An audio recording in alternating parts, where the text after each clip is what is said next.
Welcome to new TV Telugu. ఇప్పుడు AP top 10 చూద్దాం.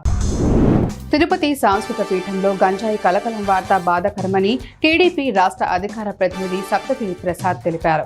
ఆయన చిత్తూరులో మాట్లాడుతూ విద్యార్థులు గంజాయికి బానిస కావడంతో విద్యా వ్యవస్థ ఎటు పోతుందో అని ఆవేదన వ్యక్తం చేశారు. మీడియాలో వార్త రావడంతో ప్రపంచానికి ఈ విషయం తెలిసిందని, లేకుంటే వైస్ ఛాన్సలర్లు రిజిస్ట్రార్ ఏం చేస్తున్నారా అని ప్రశ్నించారు. వారిని రీకాల్ చేయాలని డిమాండ్ చేశారు.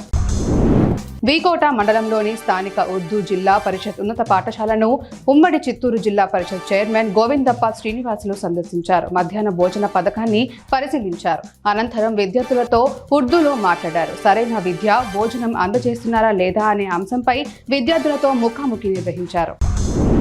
ఎస్సీ వర్గీకరణ వద్దంటూ జైభీమ్ సంఘం నాయకులు డిమాండ్ చేశారు. ఈ సందర్భంగా చిత్తూరు జిల్లా బంగారుపాలెం మండలంలోని అంబేద్కర్ విగ్రహం వద్ద నిరసన చేపట్టారు. వారు మాట్లాడుతూ అందరూ కలిసికట్టుగా ఉంటామని, వర్గీకరణ పేరుతో విడదీయవద్దని ప్రభుత్వానికి వారు విజ్ఞప్తి చేశారు. ఈ కార్యక్రమంలో జైభీమ్ నాయకులు మరియు తదితరులు పాల్గొన్నారు.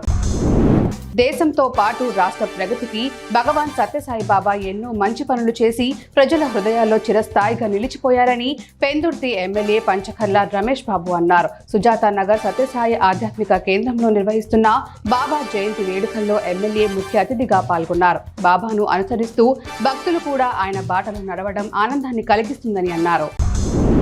జాతీయ స్థాయిలో ప్రధాని నరేంద్ర మోడీ, చంద్రబాబు, పవన్ కళ్యాణ్ కలిస్తే ప్రభంజనం వస్తుందని జనసేన రాష్ట్ర ప్రధాన కార్యదర్శి బొలిశెట్టి సత్య పేర్కొన్నారు. పెందుర్తిలో మాట్లాడుతూ ఆంధ్రప్రదేశ్లో కూడా ఇదే విధంగా జరుగుతుందన్నారు. మహారాష్ట్రలో పవన్ కళ్యాణ్ ప్రచారం చేసిన అన్ని ప్రాంతాల్లోనూ బీజేపీ అభ్యర్థులు ఘన విజయం సాధించినట్లు పేర్కొన్నారు.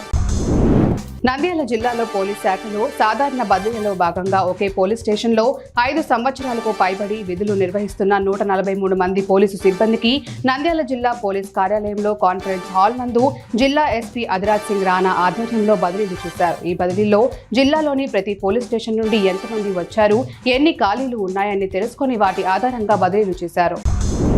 ప్రముఖ వ్యాపారవేత్త అదానీని అరెస్ట్ చేయాలని సిపిఎం చిత్తూరు జిల్లా కార్యదర్శి వాడ గంగరాజు డిమాండ్ చేశారు. రాష్ట్రంలో అదానీ గ్రూప్ కంపెనీ చేసుకున్న విద్యుత్ ఒప్పందాలను వెంటనే రద్దు చేయాలని చిత్తూరు జాతీయ రహదారి సర్కిల్లో ధర్నా చేపట్టారు. ప్రభుత్వం అదానీకి ప్రజల సంపదను దారాదత్తం చేసిందని విమర్శించారు.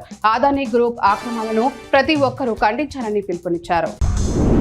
డిసెంబర్ 5వ తేదీన జరగనున్న గోదావరి జిల్లాల ఉపాధ్యాయ ఎమ్మెల్సీ ఎన్నికల పోలింగ్ ప్రక్రియను సజావుగా ప్రశాంతమైన వాతావరణంలో నిర్వహించేందుకు ఏర్పాటు చేయాలని జిల్లా అధికారులకు కలెక్టర్ ప్రశాంతి సూచించారు.